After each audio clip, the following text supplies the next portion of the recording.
All right, we've talked now about populations. This is going to focus a little bit more zoomed out on communities. So, what is a community? A population was all one species living in the same area with the same resources. Well, a community is not just going to be one species, it's going to be all the species living close enough to each other to interact with each other. Okay. And because they're interacting, we've got some different names for some different relationships, some different interactions that they may have. Some of these relationships might be good for both, or good for one, or bad for both. And so I'm going to go through and give you specific names of the different interactions and some examples of each. Okay, so our first one is called interspecific competition.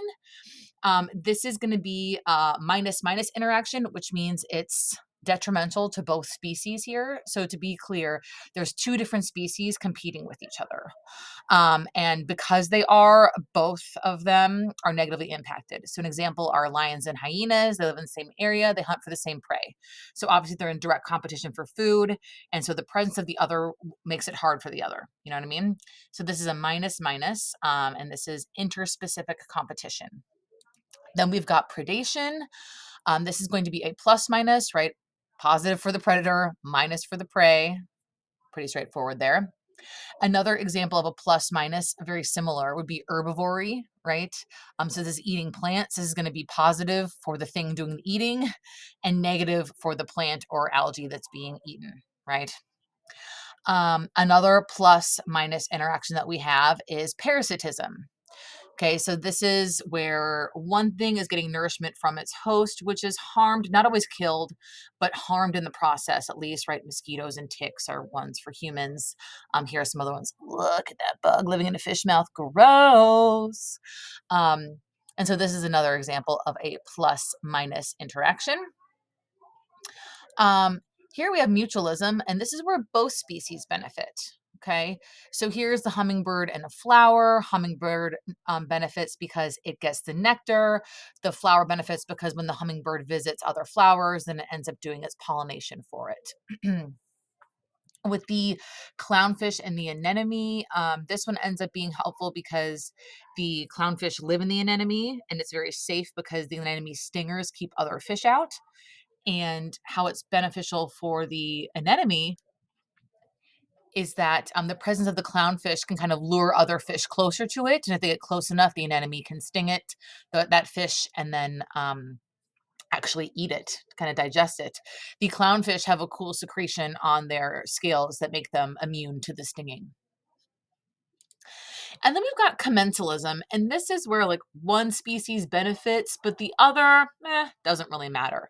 So here's a bird's nest into the tree, right? Great for the bird to be able to have a shelter in a tree, and it doesn't harm or hurt the tree at all. So that's a zero interaction for that.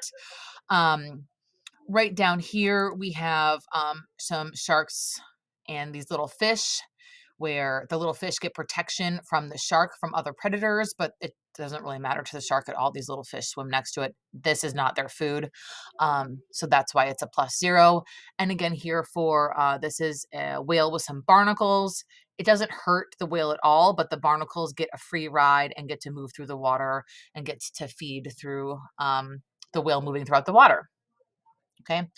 So as you can see, there's lots of different interactions that species have. Some is good for both, some it's only good for one, some it's not good for either of them. So it's just some different interactions. You should know those vocab terms and at least one example from each. There are some specific names for species that end up having huge impact on the communities that they're in. One is called the dominant species, and this is the species that's the most abundant or has the highest biomass. Okay, so just like the most, what abundant means. So, because of its abundance, it's going to end up exerting lots of control, and it's going to have a big effect on other species. So one example here would be these maple trees. They have the highest biomass. They are the most abundant, and so that's going to dominate what type of forest that is, which is going to then determine what type of organisms can live there. Okay, it's also going to impact shade stuff and soil nutrient things. A similar but different concept is called the keystone species. And this is not the most abundant, unlike this, where these are all maples. All you can see is maples. Keystone species are not the most abundant, but they end up playing a huge role. And if you take them away or alter them, it has like a huge like domino cascading effect. Okay. And one example here are starfish. And so there was a study where they were removed from part of a coastline. I think this was in the Pacific Ocean, yeah, Pacific Northwest. And within just a couple of months, it like threw off the barnacles and the mussels and like some things. These barnacles and mussels, like their population numbers soared, and then their food source algae went down, and then other things left the area because there was no more algae.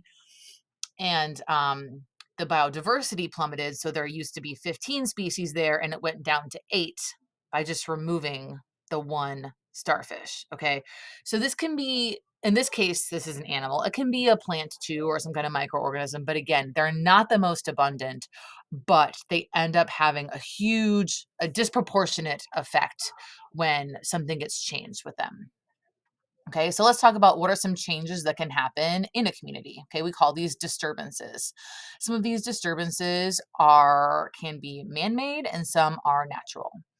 Okay, so this is either removing organisms or altering it some way somehow. So these are all human disturbances. Examples. So one would be, introduced species here. There's our zebra mussel picture. Logging, building cities, deforestation, air pollution. Right, this would all be human-caused disturbances that could affect a community. Here are some natural disturbances. This would be some type of meteor, okay, flooding, fires, tornadoes, big hurricanes. Even when the continents started shifting and moving, Pangea breaking apart, that was a natural disturbance that had a huge effect on the communities involved.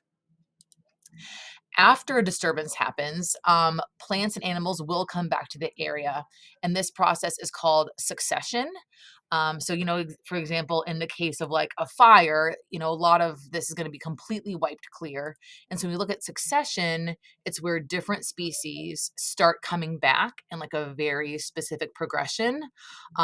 So first we get like small plants coming, then we get some perennials, then we get bigger things, and then lastly we get the big trees, right? And so this takes hundreds of years possibly to fully come back from a huge disturbance. But basically, it's the idea that first we got to build things up like soil and base products, and then over time, different plants and animals will move back into that area. Okay, so that's what we've got for communities. Here are the things that you should be familiar with, and here is where we are in the textbook.